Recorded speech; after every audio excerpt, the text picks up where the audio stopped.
Let's talk more about this now with North Wiltshire's Conservative MP James Gray, who's against the strike. Mr Gray, morning to you. Morning, Matthew. As you heard there, the unions are concerned about their members' terms and conditions and safety standards in the industry. Why shouldn't they go on strike? Well, there's several things here. First of all, it's not a strong mandate for strike, incidentally. For example, in Wincanton, of the 426 drivers, only 212, fewer than half, voted for it. Nationally, it's 48.5%. So it's fewer than half of all the drivers. Only 1,000 drivers nationally voted for a strike. So it's not actually that big a mandate. Second thing is that I think, insofar as there are health and safety things, that's a matter for the government. And the government has said they're going to look very, very carefully at precisely what these drivers are saying. And if there are health and safety issues, then they have to be addressed. But actually, it's mainly about pay and conditions, mainly about their salaries, mainly about how long they drive. They drive 12-hour shifts. But that is a significant thing. I mean, the pay, people might say, well, £45,000 a year on average, that's not bad. But if you've got tanker drivers driving extremely long shifts, that is dangerous. The pay is roughly double other HGV drivers, so it's not bad at all in terms of pay. And they're carrying a tanker full of fuel, which, of course, is flammable. Well, yes, that's right. But other drivers, of course, are driving, huge trucks with vast payloads on them. So it's not that safe either. I mean, one has to be careful about these things. But of course, there is the whole health and safety question has to be looked at. But they've been driving these ships for, years and years and years, 20, 30, 50 years. So there's no change there.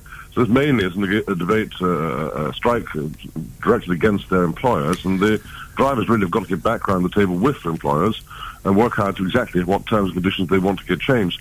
And in a year like this, with the Olympics coming up, it's simply irresponsible of these people to hold the whole country to ransom. 1,000 drivers only holding the whole country to ransom over a matter which is an industrial dispute between them and their employers. Well, there's been a lot of talk already. The government's been clear about its plans, potentially bringing in army drivers. But isn't there the argument that the government should be stepping in now and getting involved in the talks between the unions and the companies to make sure this strike doesn't happen?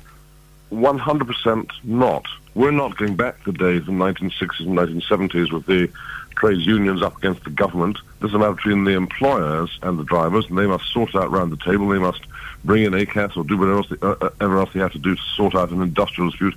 That size, nothing to do with the government. I think the unions would like it to be. They'd like to be unite up against the Conservative government.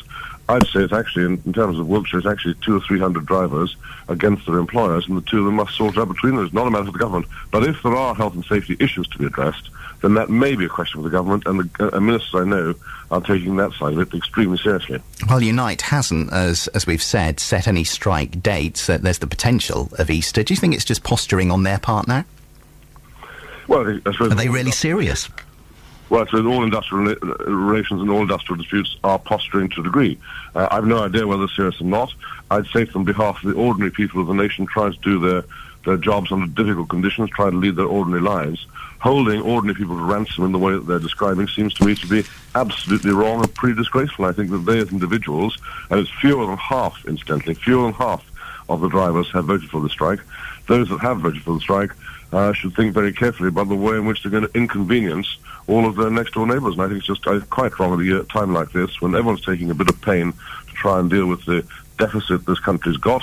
Everyone's taking a bit of pain for the tanker drivers to be ready to hold the society to ransom in this way, I think, is a shame. OK, James Gray, thank you. He's the Conservative MP for North Wiltshire.